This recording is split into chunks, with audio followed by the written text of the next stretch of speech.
Radio Sucesos 101.7 FM presenta su noticiero Sucesos con Milton Pérez y Verónica Larrea. Un periodismo libre para una democracia plena. Los hechos y las opiniones de los sucesos que marcan nuestro tiempo.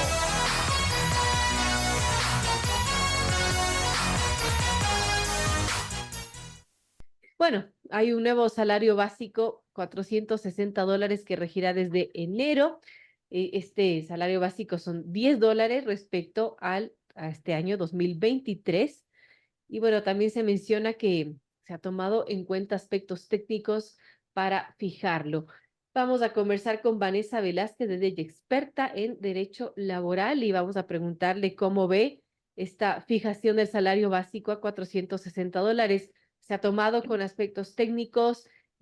Hubiese sido mejor que se siga con la promesa del gobierno anterior de Guillermo Lasso de aumentar $25.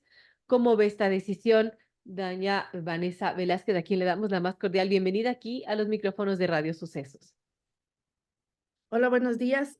Bueno, creo que es importante tomar en consideración que un poco hemos regresado a ver a la norma técnica. Si tú revisas el acuerdo ministerial que ha emitido la señora ministra Ivonne Núñez, precisamente hace referencia al 2.23%, efectivamente, inflación. Lo que veníamos viviendo más bien era un tema antitécnico, simplemente el cumplimiento de un ofrecimiento de campaña, por decir quizás el único, que se venía cumpliendo respecto de un incremento de $25. Pero las cifras de empleo son las que te hacen ver que ese incremento no fue el correcto. Que tengas un 3.8% de desempleo en el país, que tengas el 55% de la población económicamente activa en informalidad, y lo más grave, que mantengas un 7.8% de desempleados jóvenes. Es decir, aquellos que quieren buscar su primer empleo tenían la primera traba y una pared que no podrían traspasar con la fijación de un salario básico extremadamente alto. El cuarto en nuestra región. Creo y aplaudo, de verdad, la decisión tomada por el gobierno, porque si bien es cierto, puede ser un poco antipopular, es más realista. Y creo que había que tocar las finas hebras de los desempleados o de aquellos que están en empleo informal, que representan el 55% de los ecuatorianos. Entonces creo que debemos tener voz y voto aquellos que efectivamente no cuentan siquiera con una afiliación a seguridad social con cualquier valor. No hablemos ni siquiera del salario básico. No cuentan ni con un trabajo de medio tiempo, de jornada parcial. Entonces, un poco lo que la ministra viene manifestando es que este incremento del 2.23, que eran como $9, al final lo cerraron en $10 para que sean 460, obedece también un poco a la línea que el gobierno tendrá para la generación de empleo. Ya es una señal de que más allá de ir a cumplimientos demagógicos, sí queremos tener normativa clara que permita que los ecuatorianos se empleen. Y esa es la única verdad. Ahora, esta fijación que se dio por parte del Ministerio de Trabajo porque no llegaron a un acuerdo empleadores ni empleados, es diferente a lo que pedía un sector y el otro. Por ejemplo, los empleadores proponían un alza de $4.12, mientras que los trabajadores pedían que el alza del salario básico unificado para el próximo año sea de hasta 552, es decir, que se equipara el valor de la canasta vital a octubre pasado. Bueno, son valores bastante distintos y al menos del lado de los empleados, bastante elevados. Y bueno, lo que ocurre es que ahí tienes dos posiciones antagónicas que al final te hacen ver que también es necesaria una reforma en la constitución del Consejo Nacional de Salarios que necesitas cambiar en el Código del Trabajo. La posición de los empleadores fue cambiando. Si tú ves las últimas declaraciones, sí se ajustaron un poco a estos $9 que casi terminaron siendo los 10 del incremento. La posición de los trabajadores sigue siendo la misma. Revisa los últimos 10 años. Tenemos que llegar a la canasta básica. Pero hay siempre un llamado al sector de los trabajadores que primero solo está preocupado por aquellos que tienen empleo. De eso tenemos que hacer una filtración de ese grupo pequeño que gana el salario básico, ¿no? Claro. Y además de eso, tenemos que sumar que el Ecuador tiene componentes salariales. Es decir, que tienes 13º, 14º, la posibilidad de mensualizar tus décimos y además un fondo de reserva que suma en tu rol solamente si no lo acumulas.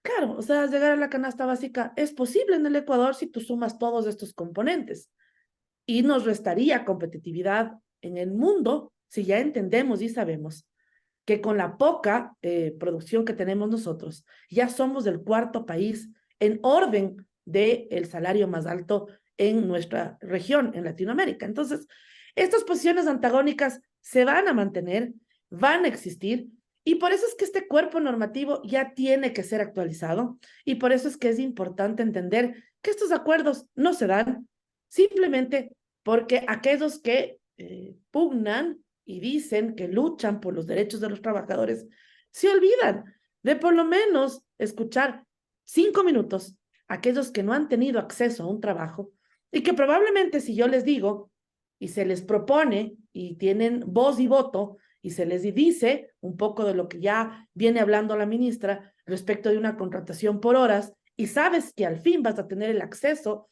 a un empleo con garantías y con beneficios sociales como todos, ya tú podrías ver que hay un cambio en estas charlas laborales, en estos conversatorios laborales, en estos momentos de estos consejos tripartitos, donde se deberían debatir también estas necesidades. Importante, amigos, son las 7:56 de la mañana. Conversamos con Vanessa Velázquez de Reyes, experta en derecho laboral. Hablamos de la fijación de este salario básico que regirá para el 2024, $460. Ha sido la decisión del Ministerio de Trabajo. Vanessa, ¿qué implicaciones tendrá esta fijación del salario básico? ¿Qué cambios se dan con este nuevo salario básico? Tienes un cambio en todos los valores que van a percibir los trabajadores en el año 2024.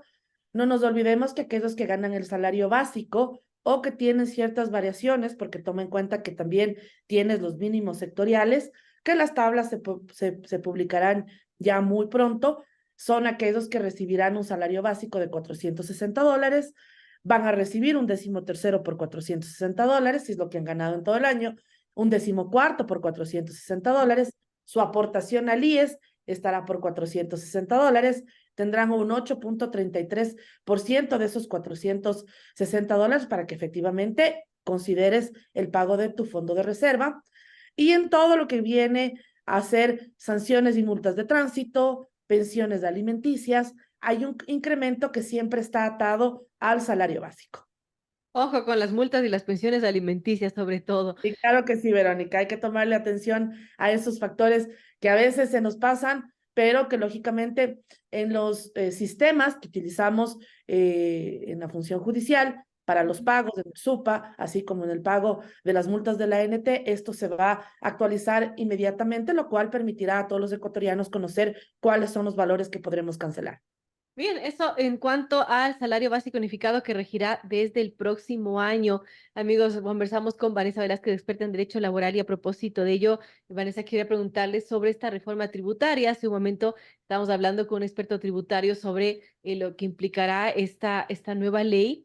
Y en esta ley está también contemplado beneficios o incentivos tributarios para el empleo joven. ¿Cómo ve usted esta situación que está presente en la nueva ley del presidente Noboa? Mira, Verónica, yo creo que es atender lo que decíamos al principio de esta entrevista, que tengas un 3.8% de jóvenes que no encuentran trabajo es angustiante.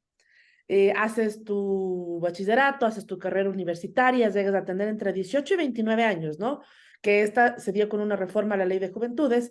Creo que es atender un requerimiento de este segmento de la población que está prácticamente asfixiado por conseguir un empleo. Correcto.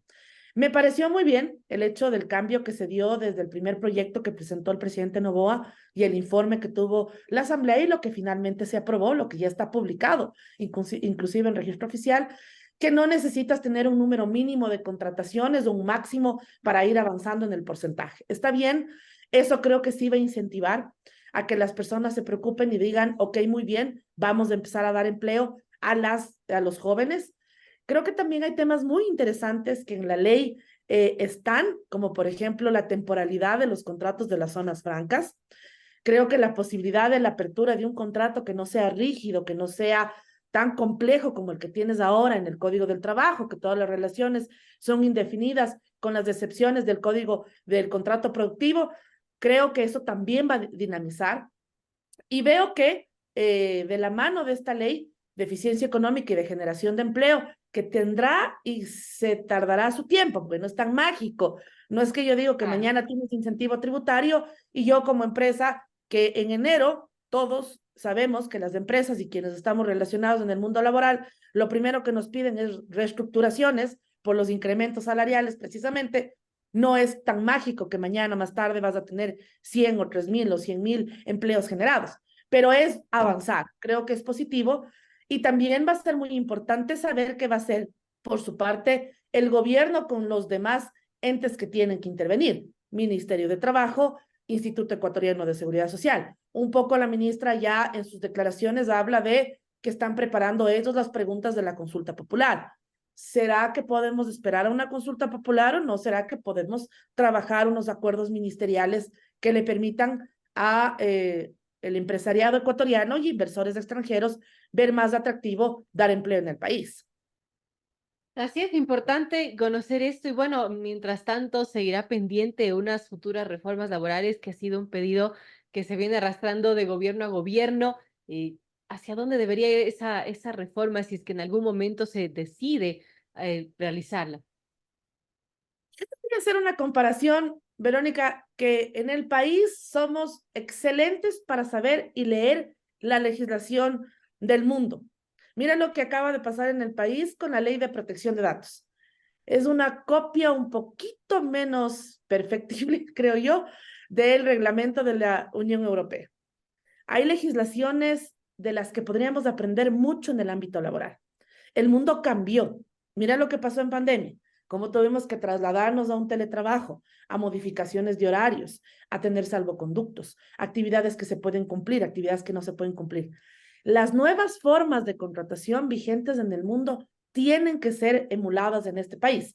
Tenemos que entender que no podemos quedarnos en un atraso laboral, pero que está marcado no porque no seamos un país en el que se puedan hacer cambios importantes, sino porque se trata de un país que quiere tener un atraso en su normativa. Entonces, yo creería que sí, que es momento, quizás en este gobierno de transición de 16 meses no, pero se pueden dejar sentadas las primeras bases, la primera piedra respecto de este cambio tan importante, que es el único definitivamente, tomado de la mano con la inversión extranjera y obviamente la misma inversión nacional y obra pública, es lo único que genera empleo y eso lo saben todos los economistas, todos los tributaristas y todos los laboralistas. Entonces creo que no es mucha magia, no hay que descubrir ahora apenas algún tema, sino que hay que pensar en coadyuvar a poner esa piedra que se requiere en este país para avanzar en un cambio de normativa laboral.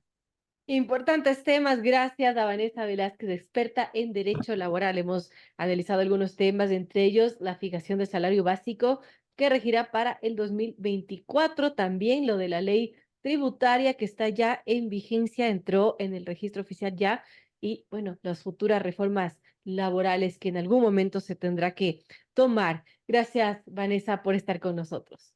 Buen día, Verónica.